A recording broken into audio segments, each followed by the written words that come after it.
तो सबसे पहले जय हिंद सभी बच्चों को। आज हम इस वीडियो में आपको पढ़ाएंगे आपके मैथमेटिक्स का बोर्ड क्वेश्चन नंबर 47 को, ठीक है। और इसी बोर्ड क्वेश्चन नंबर 47 के साथ आपका जो मैथमेटिक्स का जो लॉन्ग क्वेश्चन है, जो 5 मार्क्स वाला क्वेश्चन है, उसकी शुरुआत होगी, ठीक है। ध्यान दीजिए। तो बोर्ड क्वेश्चन नंबर जो 47 में आपको पूछा क्या जाएगा ना, मूल निकालने के लिए पूछा जाएगा, ठीक है। और मूल निकालने का सबसे आसान तरीका मैं आपको बता दूंगा कि अगर सर मूल निकालने के लिए कोई भी क्वेश्चन दिया है आपके एग्जाम में, तो आप उसको चुटकियों में बना सकते हैं, ठीक है। और बहुत ही आसान तरीके से, जिसमें से आपको 5 मिलना कन्फर्म है। आपको नंबर लेना नहीं है, आपको नंबर छीनना है, ठीक है। ध्यान दीजिए। तो इसमें से मैं आपको 4 या 5 क्वेश्चन बताऊंगा और उसी क्वेश्चन में से एक क्वेश्चन आपके एग्जाम में देखने को मिलेगा। मैं आपको टाइप सिखा दे रहा हूँ, 2-3 क्वेश्चन हम बना देंगे और 2-3 क्वेश्चन आपको HW दे देंगे, जिसमें से आप बना के उसको कमेंट कीजिएगा, ताकि हमको भी यह समझ में आए कि जो आपका लॉन्ग क्वेश्चन जो 5 मार्क्स है वो आप खुद से भी बना सक रहे हैं, ठीक है। चलिए ध्यान देते हैं। फर्स्ट क्वेश्चन हमारा क्या दिया गया है। तो हमारा क्वेश्चन दिया जाएगा, देखिए बोला है कि निम्नलिखित द्विघात समीकरणों का विविक्तर ज्ञात कीजिए। अच्छा, विविक्तर कहने का मतलब मेरा डी ज्ञात करने बोला है। सर मूलों की प्रकृति ज्ञात कीजिए। तो मूलों की प्रकृति कहने का मेरा मतलब है कि सर जो मूल है वो वास्तविक और समान होगा, कि वास्तविक और असमान होगा, कि जो मूल है वो वास्तविक नहीं होगा। इसी को बोलते हैं मूल की प्रकृति। और द्विघात सूत्र का प्रयोग करके, जो द्विघात सूत्र है, जो द्विघात फॉर्मूला है, उसी का उपयोग करके आपको मूल ज्ञात करना, मतलब आपको अल्फा और बीटा का मान ज्ञात करना है। क्योंकि जो मूल ज्ञात करने का बहुत सारा टेक्निक है सर। द्विघात सूत्र से ज्ञात कर सकते हैं, गुणनखंड से कर सकते हैं, पूर्ण वर्ग से कर सकते हैं, ठीक है। तो बहुत सारा तरीका दिया गया है, लेकिन आपके एग्जाम में जो 5 मार्क्स दिया जाएगा वो द्विघात सूत्र से आपको ज्ञात करने के लिए पूछेगा। और ये आपके पूरे मैथमेटिक्स का सबसे इजी क्वेश्चन होने वाला है कि सर मूल सबसे आसान है हमारे लिए, ठीक है। ध्यान दीजिए। तो इसको जो बनाइएगा, जब मेरा 5 मार्क्स का है तो उसको 5 मार्क्स की तरह ही बनाना पड़ेगा। लैंग्वेज तो लिखना नहीं है ज़्यादा, लेकिन कुछ प्रोसेस को फॉलो करना पड़ेगा। सर कहाँ पर क्या लिखा जाता है, ठीक है। ध्यान दीजिए। तो द्विघात सूत्र मतलब जो आपका अल्फा है और जो बीटा है, उसका फॉर्मूला तो आपको याद होगा ही। और अगर फॉर्मूला याद नहीं है तो हम आपको यहाँ पर लिख देंगे सर अल्फा बराबर होता है -b + √d और बाय में 2 है। और जो बीटा बराबर होता है -b - √d और बाय में 2 है। तो a किसको बोलते हैं ना, x² के गुणांक को a कहते हैं, x के गुणांक को b कहते हैं, और जो मेरा अचर पद रहेगा उसको c बोलते हैं। सर a b c तो समझ में आ गया। आखिर ये मेरा d क्या है, तो d निकालने का एक फॉर्मूला होता है सर, d = होता है मेरा b² - 4ac। तो d बराबर मेरा क्या होगा, b² - 4ac। और वहां अगर d का मान 0 आ जाए तो मूल की प्रकृति होता है वास्तविक और समान।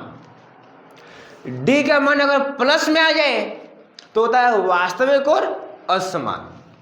वही अगर मेरा d का मान माइनस में आ जाए तो मूल की प्रकृति क्या होगा, वास्तविक नहीं होगा, ठीक है। और अगर वास्तविक नहीं होगा तो आप द्विघात सूत्र का प्रयोग नहीं कीजिएगा, उसका मूल ज्ञात नहीं करना है। d प्लस में आएगा तो ज्ञात करना है, d अगर 0 आएगा फिर भी ज्ञात करना है, लेकिन अगर d का मान माइनस में आएगा तो आपको मूल ज्ञात करना नहीं है। बस लिख दीजिएगा कि मूल वास्तविक नहीं होगा। क्योंकि जो काल्पनिक संख्या है ये आप लोग पढ़िएगा क्लास 11th, अगर साइंस लेके पढ़िएगा तो उसमें मैथमेटिक्स में एक चैप्टर का नाम है कॉम्प्लेक्स नंबर, वहाँ पर पढ़िएगा, ठीक है। ध्यान दीजिए।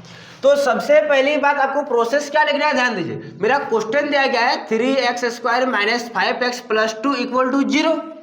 बराबर के बाद हमेशा 0 होना चाहिए। यही होता है मेरा द्विघात समीकरण का जो सामान्य रूप होता है, वो मेरा क्या होता है ना, ax² + bx + c = 0। यही तो होता है, बराबर के बाद हमेशा 0 होना चाहिए। चलिए ध्यान देते हैं, हमारा क्वेश्चन को शुरू करते हैं। तो हमारा दिया है 3x² - 5x + 2 = 0। तो मेरा गिवन दैट पहले लिखिएगा, गिवन दैट, ठीक है। तो सबसे पहले क्या कीजिएगा, a के मान को लिखिएगा, b के मान को लिखिएगा और c के मान को लिखिएगा। सर मेरा a का मान क्या है, तो x² के आगे वाला को a बोलते हैं। तो x² के आगे मेरा क्या है, 3, तो a का मान मेरा हो जाएगा 3। बी किसको बोलेंगे, एक्स के पहले वालों को बी बोलेंगे, तो एक्स के पहले मेरा क्या दिया -5। माइनस को लिखा जाता है और प्लस को नहीं लिखा जाता है, ठीक है, ध्यान दीजिए। तो बी का मान मेरा हो जाएगा -5 और सी का मान मेरा हो जाएगा क्या, अचर पद 2, तो हो जाएगा 2। तो ये मेरा प्रोसेस है कि सबसे पहले हम क्या लिखेंगे सर, ए का मान को लिखेंगे, फिर बी का मान को लिखेंगे और फिर सी का मान को लिखेंगे। इसके बाद क्या कीजिएगा ना, डी बराबर लिखिएगा। तो डी बराबर आखिर फॉर्मूला क्या होता है, तो यहाँ पर हम लिखे डी बराबर बी स्क्वायर माइनस 4ac होता है। डी बराबर होता है क्या, बी स्क्वायर माइनस 4ac। तो बी का स्क्वायर करना है, बी मेरा क्या है -5 है, तो -5 का क्या करेंगे हम स्क्वायर करेंगे, -4 इंटू ए, तो ए का मान मेरा कितना दिया है 3 दिया है और सी का मान मेरा कितना दिया है 2 दिया है, ध्यान दीजिए। तो -5 का स्क्वायर मतलब -5 और गुना में मेरा -5, ध्यान दीजिए। तो -5 और गुना मेरा -5, तो माइनस और माइनस मेरा कट के 5 गुना 5 मेरा हो जाएगा 25, क्योंकि स्क्वायर में जो होता है माइनस हट जाता है, कट जाता है। तो -5 का स्क्वायर मेरा हो जाएगा 25 माइनस 4 तिया 12 और 12 दूनी 24। तो जो मेरा डी है, तो डी का मेरा आ जाएगा कितना, 25 में से 24 से आएगा तो मेरा 1 बचेगा, ठीक है। और अभी थोड़ा देर पहले मैं आपको बताया था, मैंने आपको बताया है कि सर डी का मान अगर प्लस में आ जाएगा तो मूल की प्रकृति वास्तविक और समान, सॉरी डी का मान अगर 0 आएगा तो वास्तविक और समान होता है, डी का मान अगर प्लस में आएगा तो वास्तविक और असमान होता है। उसी प्रकार अगर डी का मान माइनस में आएगा तो मूल वास्तविक नहीं होता है। तो सर यहाँ मेरा प्लस में आया है तो क्या होगा, लिख दीजिएगा एक लाइन कि अतः मूल वास्तविक और असमान होगा। वास्तविक और असमान होगा मतलब क्या ना, अल्फा का मान और बीटा का मान अलग अलग आएगा। वहीं अगर डी का मान 0 आ जाएगा तो मेरा अल्फा और बीटा का मान समान आएगा, ठीक है, ध्यान दीजिए। तो यहाँ पर लिख लीजिएगा एक लाइन, अतः मूल वास्तविक और प्लस में आया तो क्या जगह असमान, वास्तविक और असमान होंगे, ध्यान दीजिएगा, ठीक है। तो अतः मूल वास्तविक और असमान होंगे। हमको निकालने बोला है क्या, विविधता मतलब डी का मान, तो हम यहाँ पर डी का मान निकाल ली। फिर हमको बोला है सर मूलों की प्रकृति, तो मूलों की प्रकृति हो गया मूल वास्तविक और असमान होगा। हमको और ज्ञात करने बोला है क्या ना, द्विघात सूत्र का प्रयोग करके मूल ज्ञात कीजिए। तो हम क्या करेंगे, हम मूल ज्ञात करेंगे, ठीक है। चलिए ध्यान देते हैं,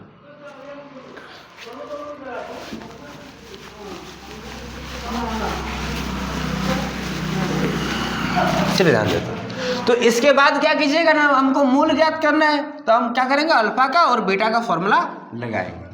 तो अल्फा बराबर निकालना है हमको और बीटा का मान निकालना है। तो अल्फा का फॉर्मूला थोड़ा देर पहले हम आपको बोर्ड में लिखे थे, -b + √d/2a होता है, और जो बीटा का मान होता है -b - √d/2a होता है, ठीक है, ध्यान दीजिए। तो हम क्या लिखेंगे सर, अल्फा बराबर -b + √d और बाय में 2a होता है। तो अल्फा बराबर माइनस और b का मान मेरा कितना है -5 है, तो यहाँ माइनस और क्या कहते हैं सर -5 प्लस है तो प्लस √d, तो रूट का अंदर d का मान मेरा कितना आया 1 आया, तो क्या लिखेंगे सर 1, और बाय में क्या कहेंगे 2 इंटू a का मान, तो a का मान मेरा कितना आया है बस 3 आया है, तो क्या लिखेंगे 3। तो अल्फा बराबर क्या जाएगा सर, माइनस और माइनस हो जाएगा मेरा +5 हो जाएगा, प्लस देने का कोई ज़रूरत नहीं है, प्लस ये जो मेरा √1 का वैल्यू मतलब 1 का वर्गमूल कितना होता है आपका 1 होता है, और भागा 2 × 3 मेरा हो जाएगा 6। तो अल्फा बराबर 5 और एक प्लस करेंगे तो मेरा 6, और बाद में मेरा क्या है 6, तो अल्फा बराबर मेरा 6 और 6 करके कितना जाएगा 1 आ जाएगा। अल्फा का मान मेरा कितना आ गया 1 आ गया है, और इसी के नीचे आपको किसका मान ज्ञात करना है, बीटा का मान ज्ञात करना है। तो इसी के नीचे आप ज्ञात कीजिएगा बीटा। तो बीटा इक्वल टू होता है सर -b - √d और बाय में 2, यही होता है। तो माइनस का माइनस और b का मान मेरा कितना दिया था देखिए, तो -5 है, तो हम लिखेंगे यहाँ पर -5 माइनस रूट डी, और डी का मान मेरा कितना आया देखो तो यहाँ पर 1 आया है तो हम क्या लिखेंगे 1, ठीक है। और बाय में 2 इंटू ए का मान मेरा कितना है 3, तो क्या लिखेंगे 3, तो हो जाएगा माइनस माइनस हो जाएगा प्लस में 5 और माइनस हो जाएगा 1 और बाय कितना जाएगा 3 दूनी 6, तो मेरा बीटा का मान आया कितना, सब 5 में से 1 जाएगा तो मेरा 4 और भागा में मेरा 6, तो 2 दूनी 4, 2 3 6, मतलब बीटा का मान मेरा आएगा कितना 2/3। मेरा यहाँ पर अल्फा का मान आ गया है, मेरा यहाँ पर बीटा का मान आ गया है, तो सर यहाँ पर लिख के छोड़ देंगे क्या, नहीं बाबू, इतना जब आप कर ही लिए तो 2 लाइन करने में क्या हर्ज है, 2 लाइन जरूर कीजिएगा, लास्ट में लिख दीजिएगा अतः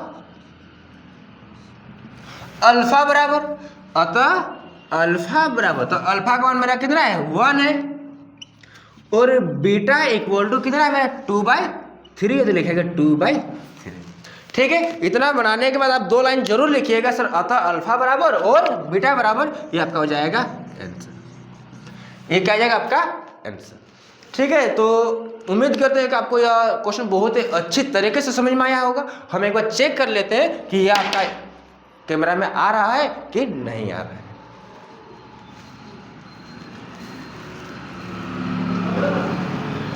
देखिए नीचे 2/3 है, 2/3 है, ठीक है, ध्यान दीजिए।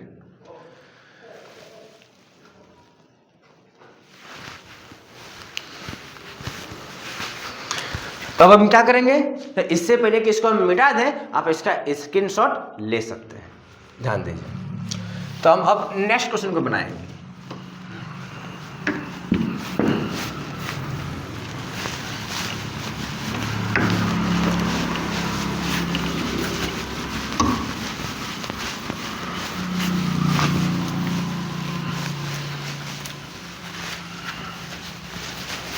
चलिए ध्यान देते हैं कि हमारा नेक्स्ट क्वेश्चन क्या है, ध्यान दीजिए। तो हमारा नेक्स्ट क्वेश्चन दिया है,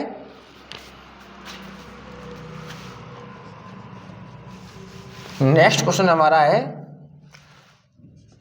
3x² minus 2x plus 1/3 equal to 0। 3x² minus 2x और प्लस 1/3 इक्वल टू 0। ध्यान दीजिए, यहाँ पर आपको माइनस देख के या तो आपका फ्रैक्शन में बट्टा बट्टी में देख के भिन्न में देख के आपको डरना नहीं है, क्योंकि जो डर गया वो समझो मर गया। ध्यान दें, तो सेम प्रोसेस, आपका प्रोसेस चेंज नहीं होगा। सबसे पहले ए बी सी फिर डी का मान को निकालना है, फिर मूल की प्रकृति और फिर आपको अल्फा और बीटा का मान ज्ञात करना है। ध्यान दीजिए, तो वही करेंगे, गिवन दैट मतलब दिया है, तो गिवन दैट ए बराबर, ए का मान मेरा कितना दिया है 3, बी बराबर, तो बी का मान मेरा कितना दिया है -2 और सी बराबर मेरा कितना है 1/3। तो सबसे पहले क्या लिखना है, ए के मान को लिखना है, बी के मान को लिखना है और फिर सी के मान को लिखना है। इसके बाद हम क्या करेंगे, डी का मान निकालेंगे। तो डी बराबर मेरा फॉर्मूला होता है सर b² माइनस 4ac, तो b के स्क्वायर, तो b मेरा कौन है देखिए, तो -2 का स्क्वायर माइनस 4 इंटू ए का मान मेरा कितना दिया सर 3 दिया है, इंटू सी का मान दिया है मेरा 1/3, तो ये मेरा यहाँ का 3 यहाँ का 3 कट जाएगा, तो डी बराबर हो जाएगा -2 का स्क्वायर हो जाएगा -2 इंटू -2, -2 इंटू -2, तो माइनस माइनस कट के 2 गुना, तो कितना बचेगा 4 बचेगा, मेरा यहाँ पर 4 बचेगा, माइनस 4 3 तो मेरा कट गया, तो 4 गुने 1 मेरा हो जाएगा 4, तो डी का मान मेरा कितना आ जाएगा 0, डी का मान मेरा कितना आ जाएगा 0। और अभी थोड़ा देर पहले हम आपको बताए हैं, अगर डी का मान 0 आएगा तो मूल वास्तविक और समान होगा, मतलब अल्फा का मान और बीटा का मान मेरा समान आएगा, ठीक है। इसको चेक करके भी बता देंगे, ध्यान दीजिए। तो यहाँ पर लिखिएगा क्या, अतः मूल वास्तविक और समान होंगे, मूल वास्तविक और समान होंगे, जो अल्फा का मान है जो बीटा का मान हो दोनों क्या आएगा बराबर है, ठीक है। इसको चेक करके बता देंगे अभी हम, ध्यान दीजिए।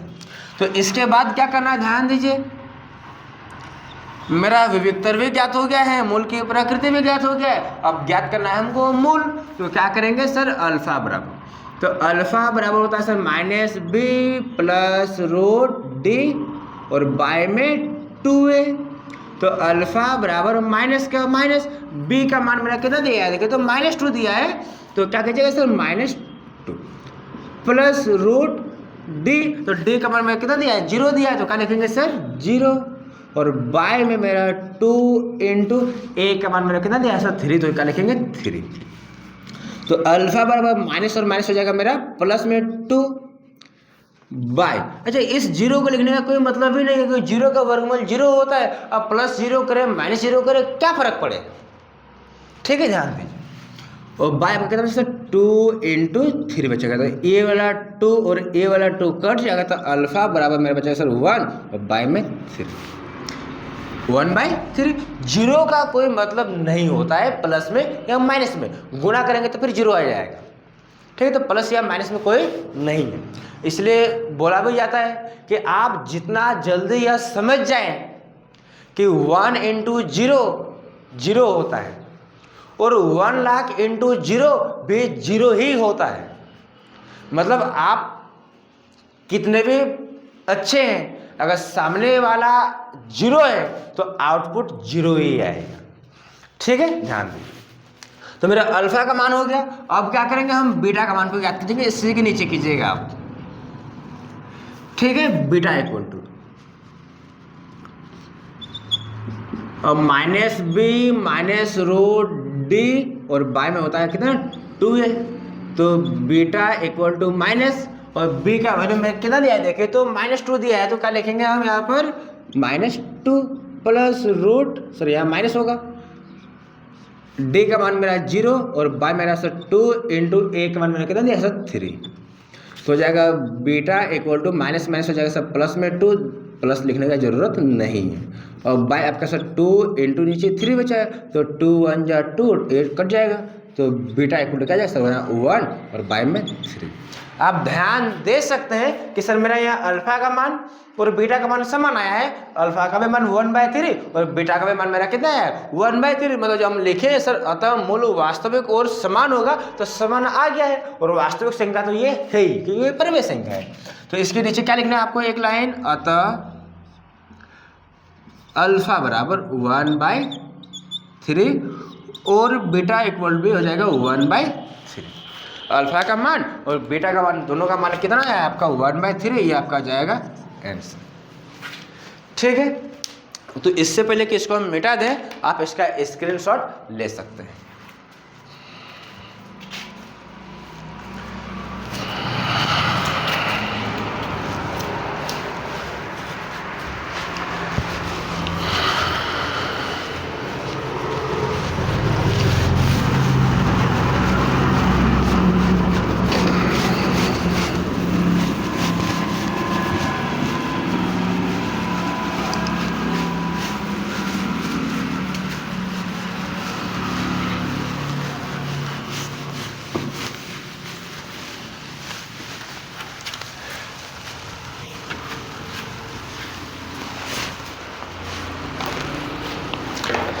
चलिए ध्यान देते हैं कि हमारा नेक्स्ट क्वेश्चन क्या बोला है, ठीक है, ध्यान दीजिए। तो हमारा नेक्स्ट क्वेश्चन बोला है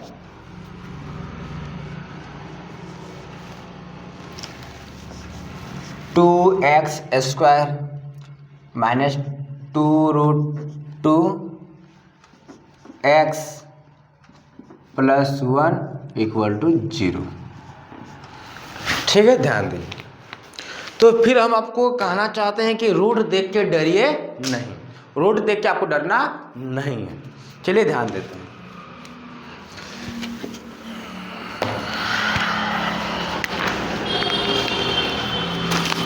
ध्यान दीजिए, तो सॉल्यूशन सेम प्रोसेस आपका करना है जिस प्रकार बाकी क्वेश्चन में किए हैं। सबसे पहले क्या कीजिएगा, गिवन दैट, और गिवन दैट के बाद क्या कीजिएगा ना, ए के मान को लिखिएगा, बी के मान को लिखिएगा और फिर सी के मान को लिखिएगा। तो गिवन दैट हम क्या करेंगे सर, ए बराबर, तो ए बराबर में हो जाएगा 2 b बराबर हो जाएगा मेरा कितना सब -2√2 -2√2 और c बराबर हो जाएगा मेरा कितना सब प्लस में 1।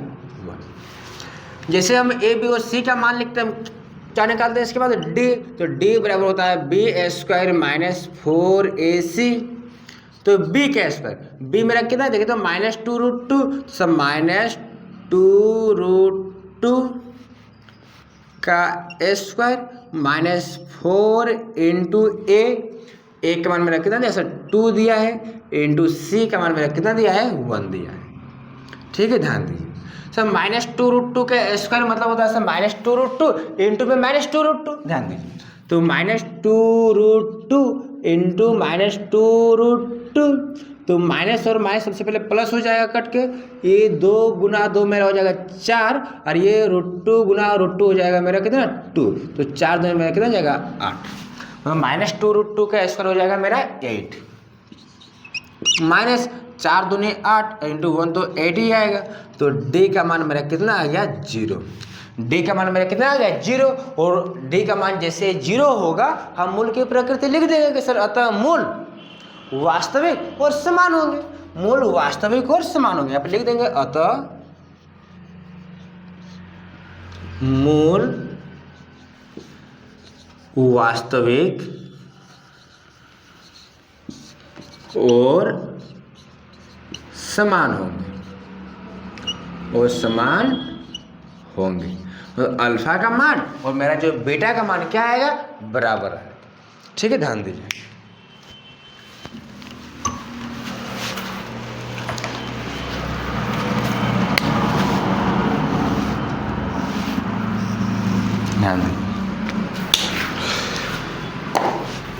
तो इसके बाद क्या करना है आपको, जैसे हम विविक्तर ज्ञात कर लिए, डी का मान मूल के प्रकृति ज्ञात कर लिए, इसके बाद हम अल्फा और बीटा का मान ज्ञात करेंगे। तो सेम प्रोसेस, अल्फा बराबर क्या होता है आपका -b प्लस √d और बाय में 2a,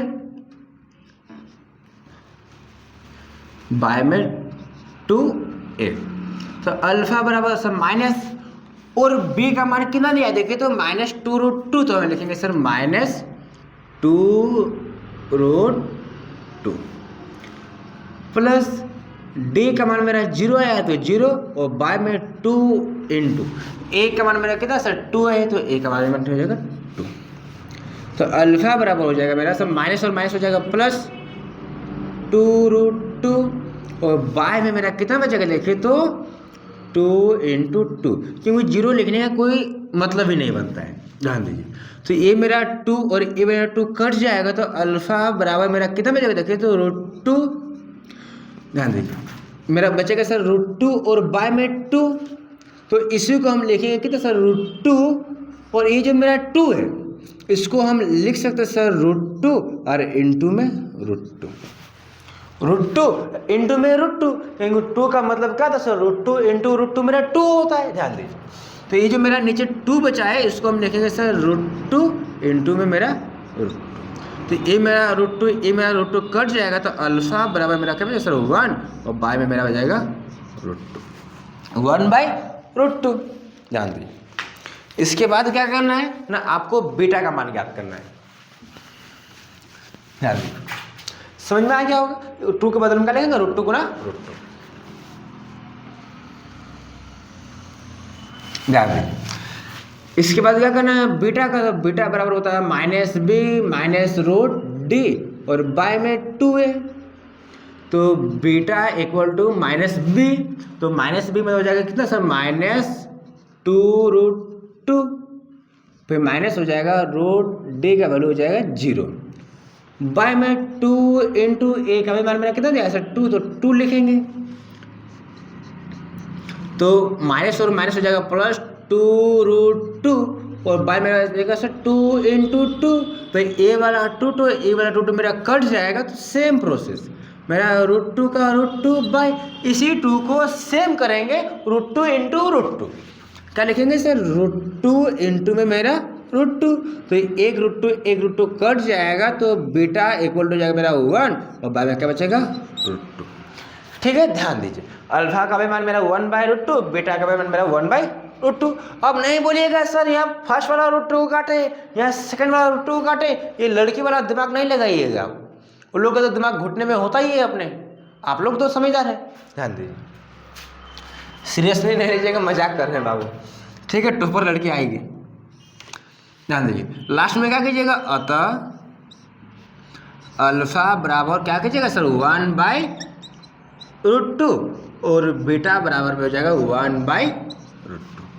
ठीक है, अल्फा का भी मान मेरा 1/√2 और बीटा का भी मान मेरा कितना हो जाएगा 1/√2।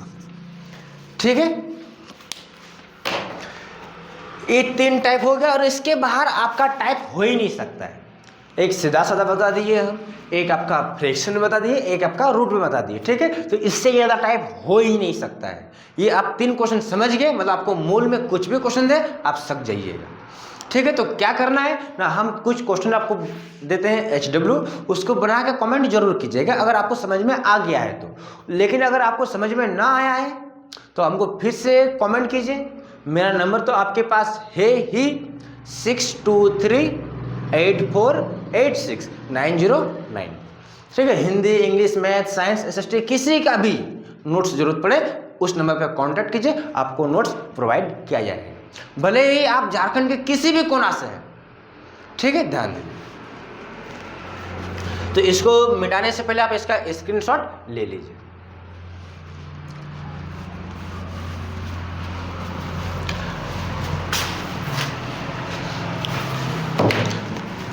यहीं पर 3 क्वेश्चन आपको HW दे रहे हैं, ध्यान दीजिए। 2x² - 6x और +3 = 0। ठीक है, अगला क्वेश्चन दिया है 4x² + 4√3x + 3 = 0। मेरा आखिरी क्वेश्चन दिया है 2x² + x - 4 = 0। ठीक है, 3 क्वेश्चन हम बता दिए, 3 क्वेश्चन आप बना लीजिए।